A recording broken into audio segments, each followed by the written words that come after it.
Hello दोस्तों, स्वागत है आप सबका हमारी एकेडमी, हम सबकी एकेडमी ललिता दहिया एकेडमी में। हम आज चर्चा करने वाले हैं अध्यक्षात्मक शासन व्यवस्था पे। कल इसी क्लास में हमने चर्चा की थी संसदीय शासन प्रणाली, उसी के संदर्भ में हम आज अध्यक्षात्मक शासन प्रणाली पे चर्चा करेंगे। और इस क्लास के बाद हम संसदीय शासन व्यवस्था और अध्यक्षात्मक शासन व्यवस्था में क्या क्या डिफरेंसेस हैं, बेसिकली क्या क्या अंतर है, उसको एक कंक्लूड वे में डिस्कस कर लेंगे। हमारा टॉपिक खत्म हो जाएगा। ठीक है, तो शुरुआत करते हैं दोस्तों हमारे टॉपिक की। मैं ललिता यूपीएससी के साथ एज एन असिस्टेंट प्रोफेसर 8 वर्ष तक पढ़ाने का अनुभव है। आईएएस और अलग अलग स्टेट सिविल सर्विसेज के 12 मेंस देने का अनुभव है, इंटरव्यूज का अनुभव है। एमए पॉलिटिकल साइंस और इंटरनेशनल रिलेशंस में किया है। यूजीसी नेट भी पॉलिटिकल साइंस और इंटरनेशनल रिलेशंस में ही किया है। मेरा वैकल्पिक विषय दोस्तों रहा है इतिहास, चाहे आईएएस का मेंस हो या पीसीएस का मेंस हो, इसलिए मैं आप लोगों को इतिहास भी पढ़ाती हूँ। दोस्तों जुड़िए मुझसे मेरे Telegram channel Lalita Dahiya academy पे। मेरी सारी क्लासेस के लिंक, टाइमिंग, नोटिफिकेशन, पीडीएफ सब आपको इसी टेलीग्राम चैनल पे मिलेंगे। आप मेरे इंस्टाग्राम और मेरे फेसबुक पेज से भी जुड़ सकते हैं। वीडियो को लाइक कर दीजिए दोस्तों, फटाफट सेशन को जितना शेयर कर सकते हैं उतना शेयर कर दीजिए। अपने व्हाट्सएप, अपने फेसबुक, अपने इंस्टा, जहां पे भी आप शेयर कर सकते हैं। आपके ग्रुप्स होंगे कुछ व्हाट्सएप ग्रुप्स या जो भी टेलीग्राम ग्रुप्स, आप हर जगह शेयर कीजिए। यदि आपको मेरे पढ़ाने का तरीका अच्छा लग रहा है कमेंट कीजिए और चैनल को सब्सक्राइब कीजिए और सब्सक्राइब करवाइए। ठीक है, बात करते हैं अध्यक्षात्मक शासन प्रणाली की। ये एक्चुअली एक ही साथ थे टॉपिक, इसलिए संसदीय व्यवस्था लिखा है, लेकिन आज हम अकेले अध्यक्षात्मक शासन प्रणाली की बात करेंगे कि क्या है। पहली बात आपको ध्यान रखनी है कि इसी अध्यक्षात्मक शासन प्रणाली को हम राष्ट्रपति शासन प्रणाली भी कहते हैं। पहली बात, जैसा कि नाम से ही स्पष्ट है, राष्ट्रपति शासन प्रणाली, नाम से नहीं सुनने में लग रहा है कि सारी शक्तियां राष्ट्रपति के हाथ में ही केंद्रित होंगी। यानी शासन का प्रधान, जो कि संसदीय शासन व्यवस्था में दोहरी एक तरीके से कार्यपालिका होती थी, एक नाम मात्र और एक वास्तविक। नाम मात्र की शक्तियां राष्ट्रपति के हाथ में निहित होती थी और वास्तविक शक्तियां प्रधानमंत्री जी के हाथ में। अब हम राष्ट्रपति शासन प्रणाली या अध्यक्षात्मक शासन प्रणाली देखें तो सबसे पहली बात हमको ध्यान रखनी है दोस्तों, राष्ट्रपति ऐसी प्रणाली में राज्य का और सरकार दोनों का मुखिया होता है। संसदीय में क्या था, राष्ट्रपति राष्ट्र के मुखिया होते थे और प्रधानमंत्री सरकार के मुखिया। लेकिन अध्यक्षात्मक शासन प्रणाली में राष्ट्रपति ही राज्य यानी राष्ट्र के मुखिया भी राष्ट्रपति होंगे और सरकार के मुखिया भी राष्ट्रपति होंगे। यहां पे अमेरिका क्यों लिखा है तो याद रखिएगा, जैसे संसदीय शासन प्रणाली भारत और इंग्लैंड जैसे देशों की महत्वपूर्ण एक तरीके से विशेषता है, वैसे ही अध्यक्षात्मक या राष्ट्रपति शासन प्रणाली यूएसए यानी अमेरिका की शासन प्रणाली। ठीक है, इसीलिए ध्यान रखना। पहली बात, राज्य और यानी राष्ट्र और सरकार दोनों के मुखिया होंगे। दूसरा, एक राज्य, यहाँ पे राज्य का मतलब स्टेट से मत लेना, मैं हर क्लास में ये बोलती हूँ, पॉलिटी की भाषा में राज्य का मतलब देश से भी लिया जाता है। यानी एक राष्ट्र का प्रमुख होने के नाते उन्हें राजकीय स्थिति प्राप्त होती है और वो एक सरकार के मुखिया हो, मतलब एक तरीके से वही बात बोल रहे हैं कि भाई एक राज्य के मुखिया भी वो है, यानी अमेरिका के मुखिया भी वो है और सरकार के मुखिया भी राष्ट्रपति ही है। वहां पे सत्ता के दो केंद्र नहीं होते हैं, एक केंद्र होता है जो कि राष्ट्रपति जी होते हैं। दूसरी बात, वह सरकार के कार्यकारी अंगों का नेतृत्व करता है, यानी जितने भी कार्यकारी अंग हैं सरकार के, सबका नेतृत्व कौन करेगा, राष्ट्रपति करेगा। राष्ट्रपति को निर्वाचन व्यवस्था के तहत 4 वर्ष के लिए निश्चित कार्यकाल के लिए निर्वाचित किया जाता है। याद रखिएगा, ये क्वेश्चन कहीं आईएएस या पीसीएस में पूछा है कि यूएस में राष्ट्रपति शासन प्रणाली है और वहां पे राष्ट्रपति का कार्यकाल कितना होता है, तो याद रखिएगा 4 वर्ष होता है, 5 वर्ष मत कर देना, 4 वर्ष होता है। उसे कांग्रेस द्वारा गैर संवैधानिक कार्य के लिए दोषी पाए जाने के अतिरिक्त नहीं हटाया जाता। जैसे हमारे यहाँ पे क्या होता है, संसदीय शासन प्रणाली में कार्यपालिका उत्तरदायी होती है विधायिका के प्रति, विशेषकर लोकसभा के प्रति। लोकसभा विश्वास प्रस्ताव पारित करके हटा सकती है सरकार को, लेकिन अमेरिका में उत्तरदायित्व की कोई व्यवस्था नहीं होती, उत्तरदायी नहीं होते हैं। वहां पे राष्ट्रपति, कांग्रेस या सीनेट किसी के भी प्रति उत्तरदायी नहीं होते हैं। केवल एक आधार पर इनको हटाया जाता है, यदि ये संविधान के इतर इन्होंने गैर संवैधानिक यदि काम किया है, गैर संवैधानिक कार्य के आधार पे ही इनको हटाया जाएगा और किसी अन्य आधार पे इनको नहीं हटाया जा सकता। यानी क्या यहां से कंक्लूजन निकला, यानी स्थायित्व है भाई, स्थायित्व तो है ना, ध्यान रखना। दूसरी बात, राष्ट्रपति कैबिनेट या छोटा इकाई या किचन कैबिनेट की सहायता से शासन चलाते हैं। याद रखिएगा हमारे यहाँ पे पूरी एक पर्टिकुलर व्यवस्था होती है कि भाई राष्ट्रपति प्रधानमंत्री को नियुक्त करते हैं, फिर प्रधानमंत्री के कहने पे अन्य मंत्रियों को नियुक्त करते हैं, और वो जो मंत्री है वो संसद के सदस्य होने चाहिए। केवल 6 महीने तक बिना संसद के सदस्य हुए रह सकते हैं, लेकिन 6 महीने के अंदर अनिवार्यतः संसद के सदस्य बनना होगा, या तो लोकसभा के या राज्यसभा के। सब पता है, मैं कल पढ़ा चुकी हूं आप। लेकिन राष्ट्रपति शासन प्रणाली में ध्यान रखिएगा, ये राष्ट्रपति डिसाइड करेंगे कि उनकी कैबिनेट में कौन कौन शामिल होगा, और ये तो प्रधानमंत्री भी शामिल करते हैं, लेकिन ये जरूरी नहीं है कि ये सीनेट या कांग्रेस के सदस्य हों। अलग अलग विशेषज्ञों को ये अपनी किचन कैबिनेट में रखेंगे। भाई कोई वित्त का ज्ञाता है तो वित्त मंत्री बना दिया, एक तरीके से विदेश नीति से संबंधित ज्ञान है तो विदेश मंत्री बना दिया। तो ये राष्ट्रपति डिसाइड करते हैं, ध्यान रखना। एक किचन कैबिनेट की सहायता से काम करते हैं, और यह केवल एक परामर्शदात्री इकाई होती है, और इसमें गैर निर्वाचित विभागीय सचिव होते हैं।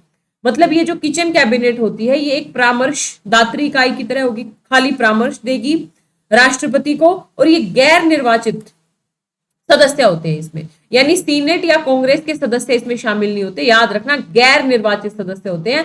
राष्ट्रपति अपनी मर्जी से इसमें सदस्यों को चुनते हैं, और जो सदस्य चुनते हैं वो गैर निर्वाचित होते हैं। ठीक है, इनका चयन और नियुक्ति कौन करेंगे? राष्ट्रपति करते हैं, वही चयन करेंगे, वही नियुक्ति करेंगे। भारत का तुरंत कंपैरिजन किया करो। भारत में क्या है, राष्ट्रपति प्रधानमंत्री को चुनेंगे, और प्रधानमंत्री के कहने पे राष्ट्रपति अन्य मंत्रियों को चुनेंगे। लेकिन वहां पे सत्ता का जो एक केंद्र है, यानी राष्ट्रपति ही इनका चयन करेंगे, राष्ट्रपति ही इनकी नियुक्ति करेंगे, और ये केवल किसके प्रति उत्तरदायी होंगे? राष्ट्रपति के प्रति ही उत्तरदायी होंगे। याद रखिएगा, भारत में मंत्री किसके प्रति उत्तरदायी होते हैं? लोकसभा के प्रति उत्तरदायी होते हैं, आर्टिकल 75(3) के तहत। लेकिन अमेरिका में चूंकि सॉरी गाइस, राष्ट्रपति शक्ति का केंद्र बिंदु है, तो वहां पे राष्ट्रपति के प्रति ही उत्तरदायी होते हैं ये जो गैर निर्वाचित विभागीय सचिव, जो भी कह लो, किचन कैबिनेट के सदस्य राष्ट्रपति ही चुनते हैं, राष्ट्रपति के प्रति उत्तरदायी होते हैं। राष्ट्रपति और उसके सचिव अपने कार्यों के लिए कांग्रेस के प्रति उत्तरदायी नहीं होती। ये बेसिक फंडामेंटल सिद्धांत है। बेसिकली राष्ट्रपति शासन प्रणाली का तुरंत कंपैरिजन करो। संसदीय शासन प्रणाली में कार्यपालिका विधायिका के प्रति उत्तरदायी होती है, लेकिन राष्ट्रपति शासन प्रणाली में कार्यपालिका यानी कि राष्ट्रपति और उसकी किचन कैबिनेट किसी भी तरीके से कांग्रेस के प्रति उत्तरदायी नहीं होती। ठीक है, राष्ट्रपति द्वारा नियुक्त सचिव ना तो कांग्रेस की सदस्यता ग्रहण करते हैं और ना ही सत्र में भाग ले सकते हैं। मतलब ना तो ये कांग्रेस की सदस्यता ग्रहण करते हैं और ना ही सत्र में भाग लेते हैं। लेकिन भारत में क्या है, आप ज्यादा से ज्यादा 6 महीने बिना सदस्य बने रह सकते हैं। आपको 6 महीने से ज्यादा यदि रहना है तो फिर आपको सदस्यता लेनी पड़ेगी। समझ रहे हो, छोटा सा डिफरेंस है। बस एक बात और ध्यान रखनी है कि राष्ट्रपति हाउस ऑफ रिप्रेजेंटेटिव का विघटन नहीं कर सकते। याद रखना, भारत में क्या है, राष्ट्रपति लोकसभा का विघटन कर सकते हैं, प्रधानमंत्री और उसकी मंत्री परिषद के कहने कर सकते हैं ना।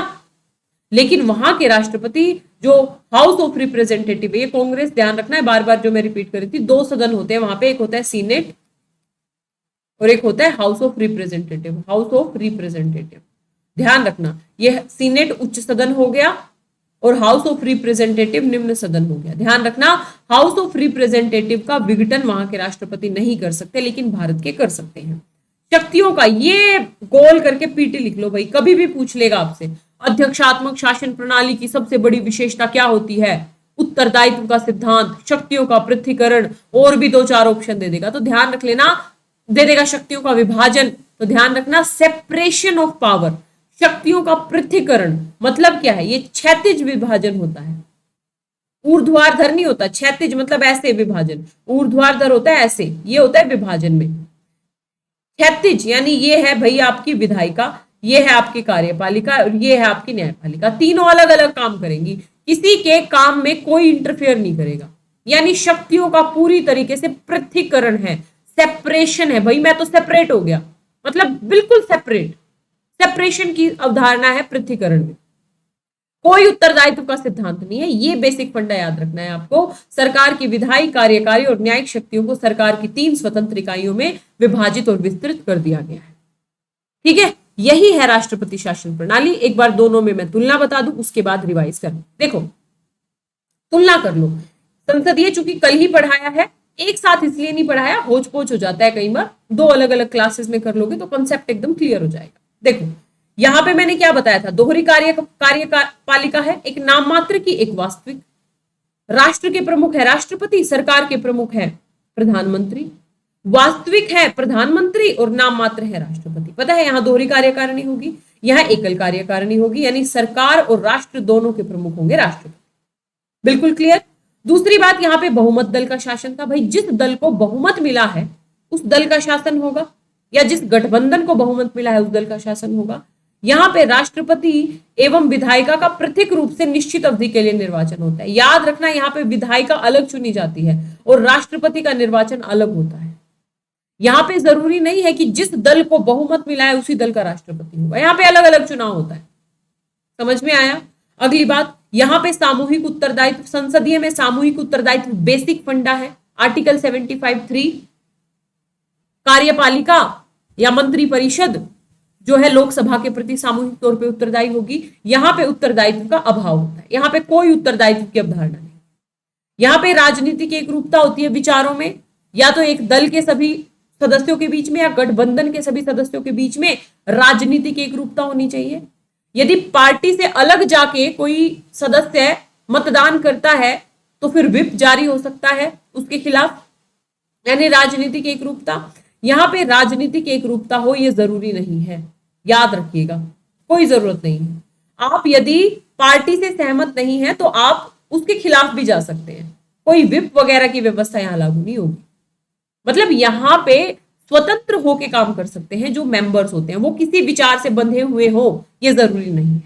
अगली बात, यहां पे दोहरी सदस्यता होती है जी। दोहरी सदस्यता का मतलब क्या है कि मंत्री कार्यपालिका के भी सदस्य हैं और विधायिका के भी सदस्य हैं। वो फिर अलग बात है कि भाई अधिक से अधिक 6 महीने तक ये बिना विधायिका के सदस्य बने रह सकते हैं मंत्री महोदय, लेकिन 6 महीने के अंदर अनिवार्य तौर पे इनको विधायिका की सदस्यता लेनी पड़ेगी, यानी दोहरी सदस्यता होती है। यहां पे एकल सदस्यता होती है, यहां पे एकल सदस्यता होती है। जो मंत्री होते हैं वो राष्ट्रपति द्वारा एक तरीके से अपनी किचन कैबिनेट होती है, वो विधायिका के सदस्य नहीं होते, वो केवल कार्यपालिका के सदस्य होते। समझ में आया। अगला पॉइंट है, यहां पे प्रधानमंत्री का नेतृत्व होता है, क्योंकि शासन का प्रमुख कौन होता है, प्रधानमंत्री। वास्तविक प्रमुख कौन होता है, प्रधानमंत्री। यहां पे वास्तविक प्रमुख कौन होता है, राष्ट्रपति। तो यहाँ पे प्रधानमंत्री का नेतृत्व होता है, यहाँ पे राष्ट्रपति का नेतृत्व होता है। यहाँ पे निचले सदन का विघटन कर सकते हैं राष्ट्रपति, बताया था। मंत्री परिषद और प्रधानमंत्री के कहने पे जो राष्ट्रपति है निचले सदन का विघटन कर सकते हैं, लेकिन यहाँ पे राष्ट्रपति निचले सदन का विघटन नहीं कर सकते। बात समझ में आई। मैं एक बार पानी पी लूं बस। समझ में आ रहा है ना आप लोगों को।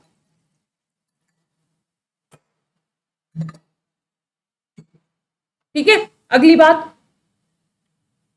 यहां पे शक्तियों का सम्मिश्रण है। शक्तियों का सम्मिश्रण का मतलब क्या है, सामंजस्य पे आधारित है, सामंजस्य पे आधारित है, सामंजस्य पे आधारित है। उत्तरदायित्व है, जुड़े हुए हैं आपस में। विधायिका कार्यपालिका के प्रति उत्तरदायी है, न्यायपालिका के न्यायाधीशों की नियुक्ति करने में कहीं ना कहीं राष्ट्रपति और ये पूरा रोल हमको दिखता है। ठीक है, तो यहां पे सामंजस्य है, यहां पे विभेद है, पृथक्करण है, बिल्कुल सेपरेशन है। कभी भी आप लोगों से पूछ ले दोस्तों, 2 चीजें, उत्तरदायित्व का सिद्धांत संसदीय शासन प्रणाली की विशेषता, और पृथक्करण सेपरेशन का सिद्धांत अध्यक्षात्मक शासन प्रणाली की विशेषता। यहां पे मैं एक बात और बताऊंगी, कई बच्चे कंफ्यूज होते हैं पृथक्करण और विभाजन में। इसको एक बार समझ लीजिए। पृथक्करण होता है क्षैतिज, यानी ये विधायिका है जी, ये कार्यपालिका है जी, ये न्यायपालिका है, तीनों अपना अपना काम करेंगी, कोई किसी के मामलों में टांग नहीं अड़ाएगा, अलग अलग काम करेंगी तीनों। ये है पृथक्करण, सेपरेशन ऑफ पावर। और विभाजन होता है ऊर्ध्वाधर विभाजन, ऐसे, यानी ये केंद्र है जी, ये राज्य है जी, ये आपके स्थानीय शासन है जी, स्थानीय शासन, यानी विभाजन होगा ऐसे। मेरी बात समझे। अब दूसरी बात, जो ये पृथ्वीकरण है, ये राष्ट्रपति शासन या अध्यक्षात्मक शासन प्रणाली की सबसे बड़ी विशेषता है। और ये जो विभाजन है दोस्तों, ये किसकी विशेषता है? ये संघात्मक शासन प्रणाली की विशेषता है। इन छोटे छोटे पॉइंट में कंफ्यूज नहीं होना है, कंसेप्ट अपना क्लियर रखना है, ठीक है। यानी राष्ट्रपति शक्ति का पृथ्वीकरण और संघात्मक व्यवस्था शक्तियों का विभाजन। पृथ्वीकरण और विभाजन दोनों अलग अलग चीजें हैं, ठीक है। अगला डिफरेंस है जी, यहां पे विधायिका और कार्यपालिका के बीच सामंजस्य है, यहां पे सामंजस्य है। ये थोड़ी अस्थायी सरकार हो जाती है। अस्थायी सरकार क्यों? कि लोकसभा ने यदि अविश्वास प्रस्ताव पारित कर दिया तो क्या हो जाएगा? सरकार को टाटा बाय बाय कहते हुए जाना पड़ेगा। जाना पड़ेगा कि नहीं जाना पड़ेगा? जाना पड़ेगा ना। इसीलिए अस्थायी सरकार का एक खतरा रहता है संसदीय शासन प्रणाली में। ये स्थायी सरकार होती है। राष्ट्रपति को आप वैसे नहीं हटा सकते, केवल एक आधार पर हटा सकते हो, यदि उन्होंने गैर संवैधानिक काम किया है तो। गैर संवैधानिक काम किया है तभी उन्हें हटा सकते हैं, अदरवाइज ये अविश्वास वगैरह की संकल्पना यहां पे नहीं होती। अगली बात है जी, ये उत्तरदायी सरकार है। उत्तरदायी तो है ही, शुरू से पढ़ रहे हो। यहाँ पे नीतियों में निश्चितता होती है, नीतियों में, यानी कि अस्थायी है तो नीतियां निश्चित होती है। अब जैसे मैंने कल एक एग्जाम्पल दिया था कि मान लो संसदीय सरकार है, 3 साल तक काम किया, अविश्वास प्रस्ताव पारित हो गया, 2 साल में नई सरकार या नया गठबंधन आ गया, इसकी सारी पॉलिसी चेंज कर दी। यहां पे कम से कम 4 साल तो निश्चित रहेगा ना, तो याद रखना। हालांकि संसदीय में भी क्या होता है ना, सॉरी राष्ट्रपति में भी क्या होता है कि दूसरे राष्ट्रपति आए तो क्या पता पॉलिसी चेंज कर ले, लेकिन फिर भी ये उस पॉइंट पे आके बोल रहा है कि यहाँ पे नीतियां फिर भी निश्चित होती है, क्योंकि एक फिक्स टेन्योर है। यहाँ पे कभी भी अविश्वास प्रस्ताव आ सकता है, ठीक है। यहाँ पे निरंकुशता पर रोक है जी। निरंकुशता पर रोक कैसे है? उत्तरदायित्व है। विधायिका कार्यपालिका के ऊपर प्रश्नकाल, स्थगन प्रस्ताव, अनुपूरक प्रश्न, इन सब के माध्यम से नियंत्रण रखती है और उत्तरदायित्व है कार्यपालिका का विधायिका के प्रति। यहां पे निरंकुश होने की संभावना ज्यादा होती है, यहां पे निरंकुश होने की संभावना ज्यादा होती है क्योंकि उत्तरदायित्व का सिद्धांत नहीं है, ठीक है। यहाँ पे ये शक्तियों के विभाजन नहीं होगा दोस्तों। यहाँ पे ध्यान रख लेना, लक्ष्मीकांत की बुक में भी आपको विभाजन मिलेगा, लेकिन विभाजन नहीं, पृथक्करण। इंग्लिश देख लेना, सेपरेशन, डिवीजन नहीं, सेपरेशन। ध्यान रख लेना, ये सेपरेशन ऑफ पावर पे आधारित है, ये एक तरीके से इस पे रिस्पॉन्सिबिलिटी पे आधारित है। यहाँ पे व्यापक प्रतिनिधित्व होता है, हमको पता है ना, व्यापक प्रतिनिधित्व। जो हमारे मंत्री चुने जाएंगे, कल की क्लास में बता चुकी हूँ, उनको हम चुन के भेजते हैं। वो 6 महीने तक ही रह सकते हैं, लेकिन बाद में उनको या तो लोकसभा या राज्यसभा, तो भाई जनता चुन के भेजेगी, या राज्यसभा में जाएंगे तो विधायकों के माध्यम से चुने जाएंगे। तो व्यापक प्रतिनिधित्व रहता है कि भाई हर धर्म, हर क्षेत्र, हर भाषा, लिंग के आधार पर व्यापक प्रतिनिधित्व होता है। लेकिन राष्ट्रपति शासन प्रणाली की जो किचन कैबिनेट होती है, उसको जनता ने थोड़ी ना चुना, उसको तो राष्ट्रपति जी ने चुना। क्या पता राष्ट्रपति जी एक ही वर्ग के लोगों को चुन ले, वो तो राष्ट्रपति जी पे डिपेंड करेगा। मेरी बात समझिए आप। तो वहां पे व्यापक प्रतिनिधित्व का अभाव होता है। यहां पे जो है विशेषज्ञों की सरकार होती है, ठीक है। यहां पे विशेषज्ञों की सरकार होती है, कहां पे? राष्ट्रपति शासन प्रणाली में। और यहाँ पे अकुशल हमें कई बार देखने को मिलता है कि भाई स्कूल में कभी गया नहीं और बना दिया क्या क्या एजुकेशन मिनिस्टर। कैसे काम चलेगा भैया, ठीक है। तो यहाँ पे अकुशलता का खतरा रहता है। यहाँ विशेषज्ञों की सरकार होती है, क्योंकि राष्ट्रपति यूजुअली उन्हीं लोगों को चुनते हैं जो अपने अपने क्षेत्रों में निपुण होते हैं, ठीक है। इस तरीके से ये एक दोष और देख लो बस, ये संसदीय व्यवस्था है जी, ये राष्ट्रपति। यदि दोष देखें तो ये अस्थायी सरकार है, का खतरा रहता है, अविश्वास वाला एग्जाम्पल। यहां पे जो है विधायिका और कार्यपालिका के बीच टकराव की सिचुएशन ज्यादा रहती है। विधायिका कहेगी मैं सही हूं, कार्यपालिका कहेगी मैं सही हूं, उत्तरदायित्व है ही नहीं, तो टकराव ज्यादा रहता है। यहाँ पे नीतियों में निश्चितता नहीं होती, पता है हमको, नीतियों में निश्चितता नहीं होती, दूसरी सरकार आके पॉलिसी बदल देगी। यहाँ पे गैर उत्तरदायी सरकार होती है। मतलब हम दोष देख रहे हैं, हम सारी चीजें ऑलरेडी पढ़ चुके हैं, बस हम ये देख रहे हैं भाई ये गैर उत्तरदायी सरकार है। ये शक्तियों के विभाजन नहीं, पृथ्वीकरण, ये शक्तियों के पृथ्वीकरण के विरुद्ध है, ठीक है। यहाँ पे अकुशल व्यक्तियों द्वारा संचालन, यहाँ पे सीमित प्रतिनिधित्व। देख लेना सारी चीजें यही हैं, दोष देख लेना, यहीं से निकल जाएंगे दोष, मैं ऑलरेडी बता भी चुकी हूं आपको, ठीक है। तो इस तरीके से ये है अध्यक्षात्मक शासन प्रणाली। था इसमें कुछ भी नहीं, तो एक बार फटाफट रिवाइज कर लेते हैं। भाई राष्ट्रपति शासन प्रणाली में राष्ट्रपति राज्य और सरकार यानी राष्ट्र और सरकार दोनों के मुखिया होंगे। यूएसए में 4 वर्ष कार्यकाल होता है। संवैधानिक गैर संवैधानिक कार्य करने के आधार पर ही हटाया जाएगा, अन्यथा नहीं। उत्तरदायित्व की कोई संकल्पना नहीं होती। किचन कैबिनेट को खुद चुनते हैं और ये किचन कैबिनेट विधायिका के प्रति उत्तरदायी नहीं होती बल्कि राष्ट्रपति के प्रति उत्तरदायी होती है, क्योंकि राष्ट्रपति जी ने ही इसको चुना है।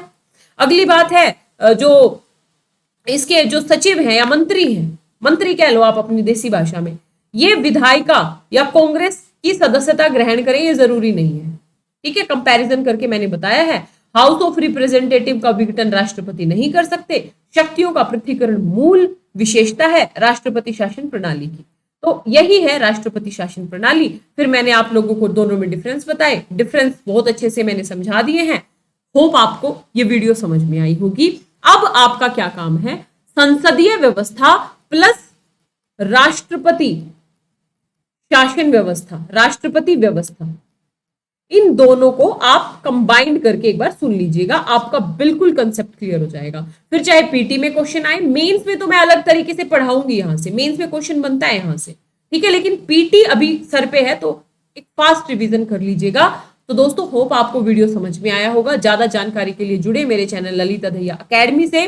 टेलीग्राम चैनल, मेरे चैनल को सब्सक्राइब कर लीजिए, सब्सक्राइब करवा दीजिए और सपोर्ट कीजिए दोस्तों, क्योंकि मैं मेहनत कर रही हूं और आप लोगों को अपने लेवल की मेहनत करनी है, ठीक है। मोटिवेशन तब मिलता है जब आप लोग जुड़ो, ठीक है। तो टेलीग्राम चैनल है मेरा ललिता दहिया अकेडमी। मेरी सारी क्लासेस के लिंक, टाइमिंग, नोटिफिकेशन, पीडीएफ सब आपको यहीं पे मिलेगा। वीडियो को लाइक कर दीजिए, जितना शेयर हो सके शेयर कीजिए। यदि आपको समझ में आ रही है चीजें कमेंट कीजिए, आपके कमेंट मुझे बहुत मोटिवेट करते हैं मेहनत करने के लिए। सब्सक्राइब कीजिए, सब्सक्राइब करवाइए और जुड़िए ललिता दहिया अकेडमी से। पढ़ते रहिए, स्वस्थ रहिए। जय हिंद, जय भारत दोस्तों, ऑल द बेस्ट।